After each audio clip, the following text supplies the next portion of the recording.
Did you know that some male birds build beautiful nests just to impress their partner? Yes, it's true.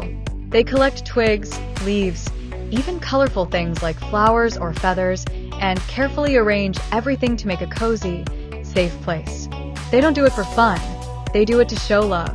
That's their way of saying, "Look, I can take care of you. I've made a home for us." It may seem small, but for birds, this little act means everything.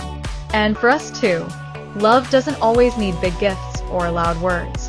Sometimes, it's the small efforts, the gentle touches, the quiet care that mean the most. Because true love isn't about how much we say, it's about how much we show, even in the tiniest ways. Remember, love is not about how much you say, "I love you," but how much you prove that it's true.